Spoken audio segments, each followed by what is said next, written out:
What is up, sexy people? It is Dave, it is Duncan, it is Kyle, back from Metal Epidemic, and we are back for another album review. For this review, Duncan Kyle and I have been checking out the new album from Swiss extremists, Nostromo. The band's new album, Bucephale, I think it's pronounced, will be released on October 28th via Hummus Records. Instantly my mouth filled with saliva.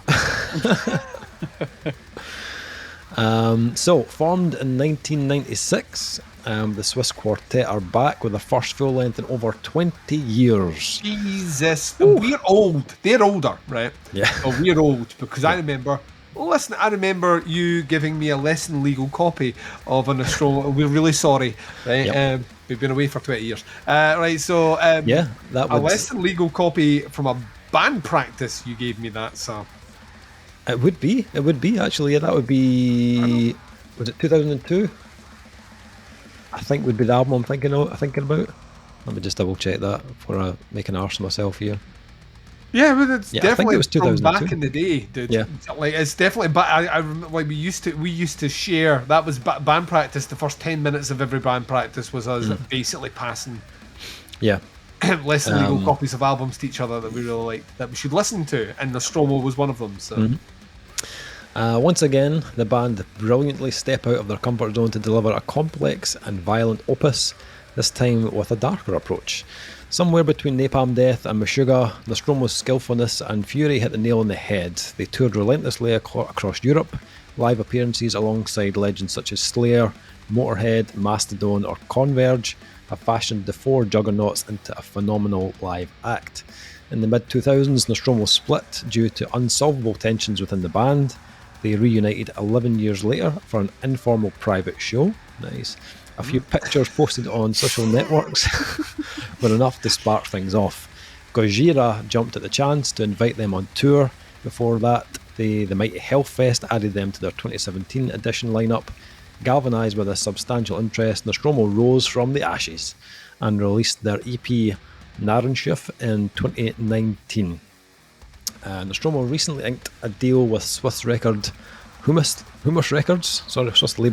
Records. Maybe not pronounced that way, we don't know.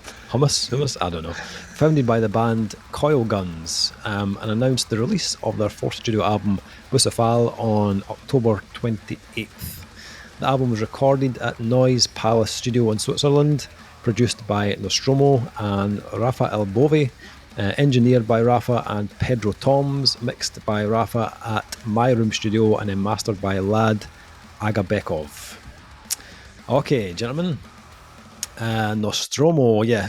Didn't think we'd be reviewing a Nostromo album in 2022, but here we are. Didn't have that on my 2022 bingo card. No, not at all.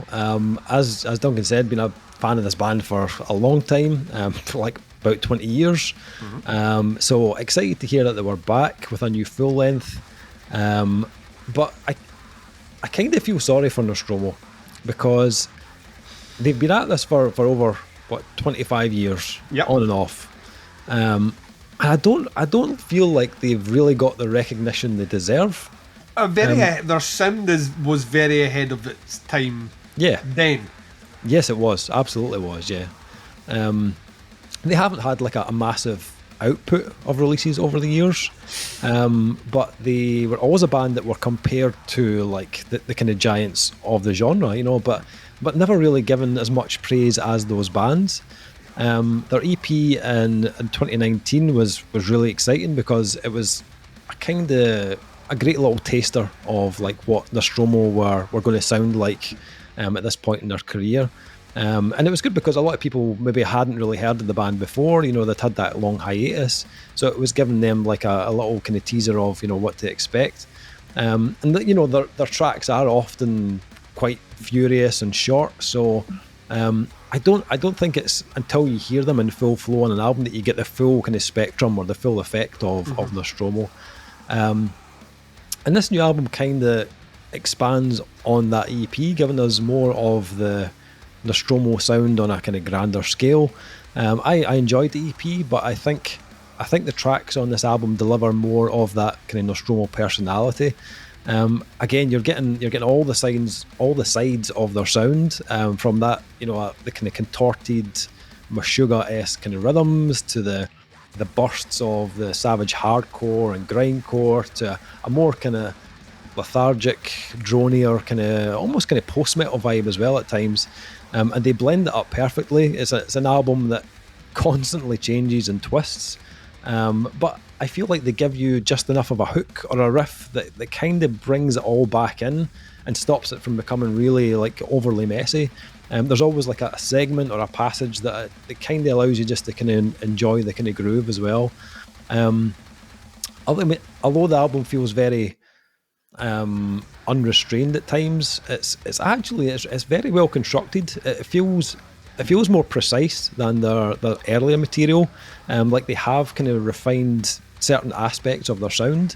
When it comes to riffs though, like these guys, some of the riffs on this are fire, like unbelievably, like as Kings of Leon said, your riffs are on fire. You know what I mean? It's not what they said, but we'll let you off. Close enough. Close enough. Sure, it was riffs. For the purposes of not being sued, we will say yes, it was riffs and not anything else. Thank you. I think it's partly down to the timings and the way they play with something off kilter before giving it to you, kind of like straight down the line and more kind of groove laden. But I also think the guitar tone has a lot to do with the impact that it lands with. Like it's thick and it's dense, but it's got a real like harshness to it. That gives it even more bite. It kind of, it's not identical, but it kind of reminded me of when we heard that Pupil Slicer album. That kind of tone was very like abrasive. Almost industrial, like almost that kind of venomous, like late 80s industrial, but heavy as fuck. Yeah. They had a kind of similar tone on the EP, but it feels even more kind of direct on the album. And I think because they start the album with so much fury, it's like the guitar tone is very apparent straight away.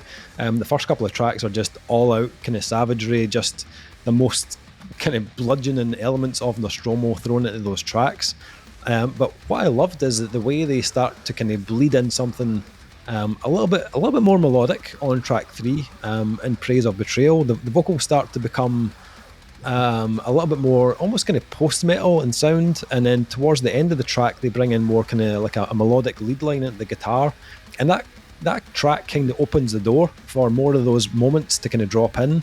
They really lean into that post-metal side on track 4, which I'm not even going to try to pronounce, but it has that kind of it reminded me of that kind of LLNN kind of post-apocalyptic kind of feel to it. It's very atmospheric, very bleak sounding, but they don't kind of linger on that slow tempo for too long. They start to increase the tempo and they hit you with A Son of Rising West and Persona, which again are packed with that very kind of Meshuggah, but it's got a bit of a kind of like a life once lost or something about it as well, and the kind of rhythm and the groove. A lot of synced up guitars, and the bass drums are all synced up with the riffs. But the riffs still have this very metallic undertone of a kind of dissonant melody as well, which makes them almost kind of more Moorish, I suppose, but it also stops the album from becoming too overbearing. I think there's a track called Lachon Hara, I don't know if you pronounce that, but I thought that was a really good example of a great moment on the album where it's still very heavy, but the slower tempo and the almost kind of spacious style of the riffs allowed you to kind of reset before the last kind of 3 tracks. Vocally, I think Javier is like, he sounds utterly ferocious. His screams are very intense.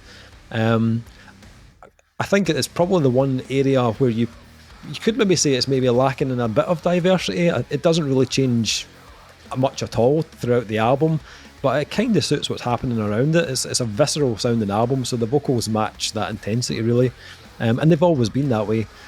Production, I think the production is good on this album. I like the overall sound of the album. I think the mix is well balanced.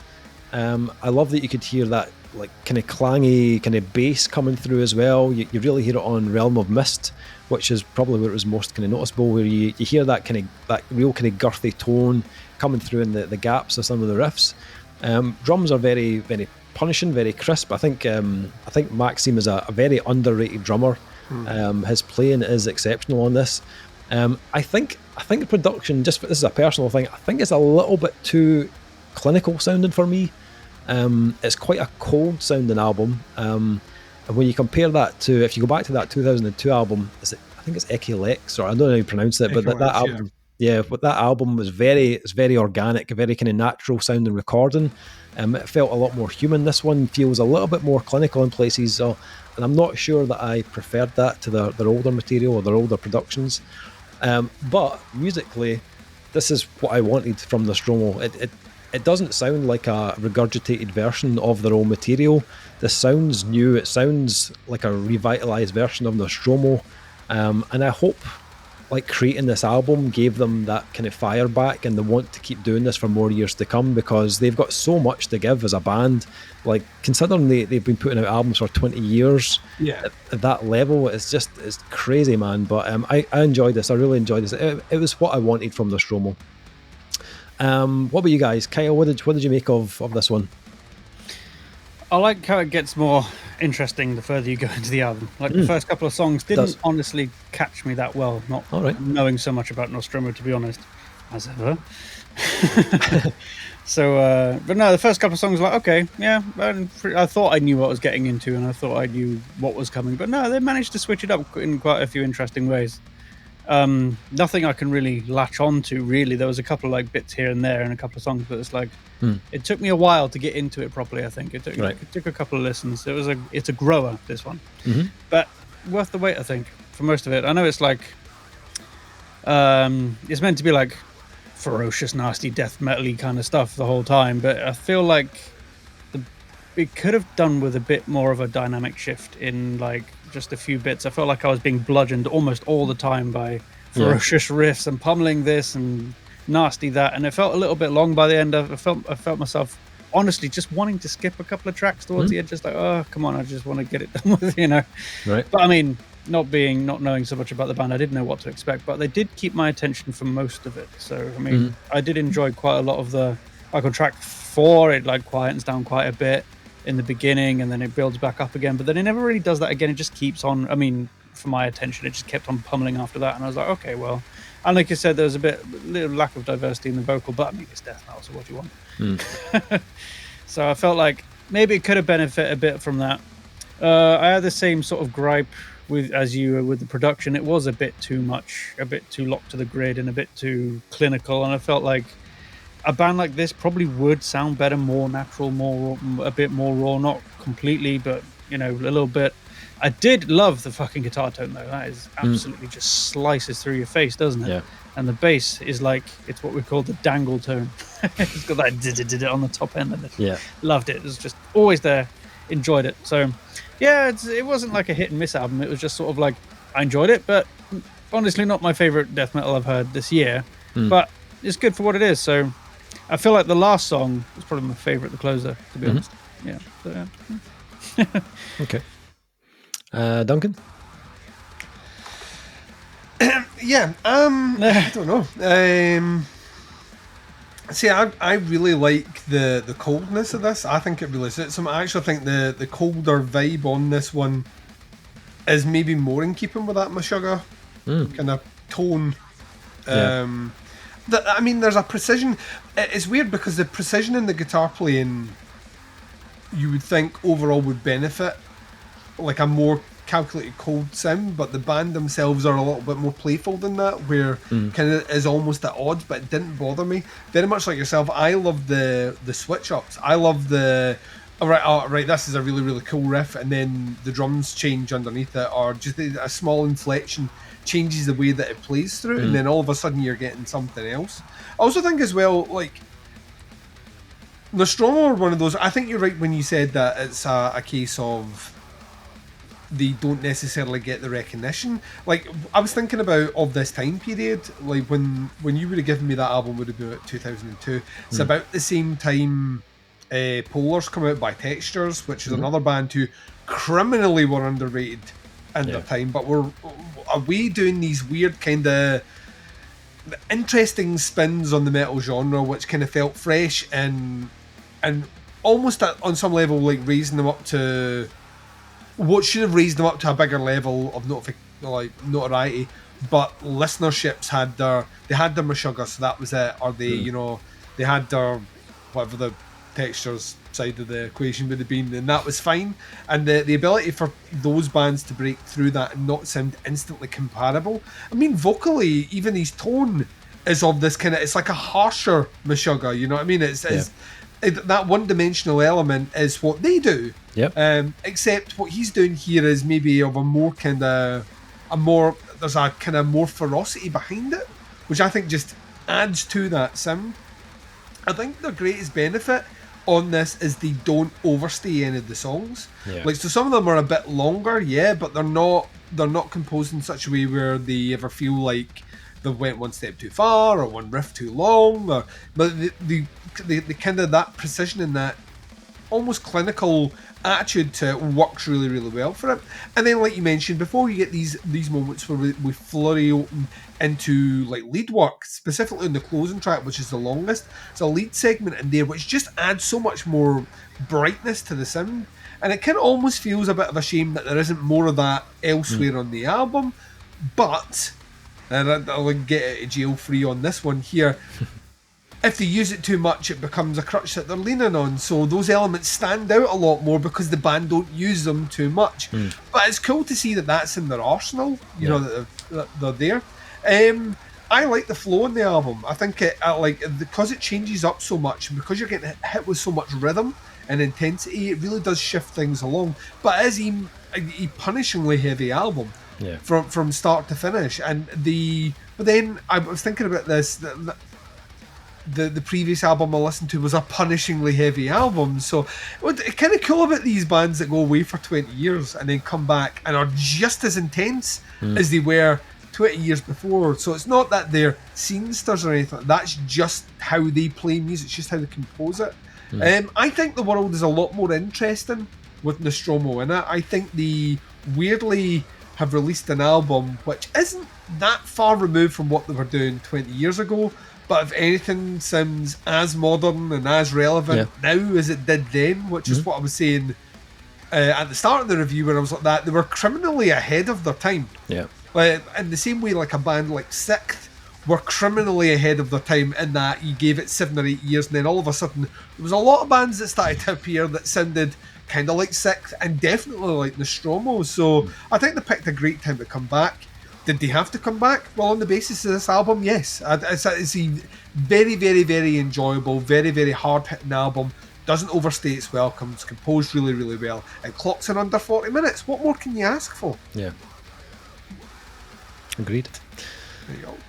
So, scores for this new album from Nostromo. I was looking forward to this. I enjoyed the EP. And then this kind of delivered what I was expecting and what I wanted from Nostromo. Production aside, which, you know, it wasn't a bad production, I think it's because I've heard that previous one, and I really enjoyed that album's production. This is very different to that, but musically, it lives up to what I was expecting. Again, I still think they are hugely underrated, and this album will probably fly right under the radar unless you're like very dialed into the scene. You know, there are obviously bands like Gojira and stuff who know exactly who Nostromo are, but in terms of the wider metal community and the masses, probably not, which is a shame. But I hope this album gives them a bit more of a name, and they get out there and start to kind of tour and stuff. But I enjoyed this. I would probably go 4 out of 5 on this one. Kyle? Marginally below you, actually, 3.5 out of 5. Cool. Duncan? I'm 4 with you. I think I hope that the bands that have been in the know and have been championing this band remember to take them out on tour. Yeah, because that's you know that's where the money will come in for them, and they've earned it. They've earned it many times over. It's a welcome return from Nostromo. Yeah. Nice one. So the new album from Nostromo, it's called Bucephale, and it drops on October 28th on Hummus Records. I'll put some links below to the band, their Bandcamp as well, so you can check out the album pre-order and stuff. Let us know what you think. Have you been a fan of Nostromo all those years? Let us know in the comments below. That is the review. Thank you for checking it out. We'll be back with another review very soon, but until then, take care. Speak to you soon. Bye, everyone. Bye.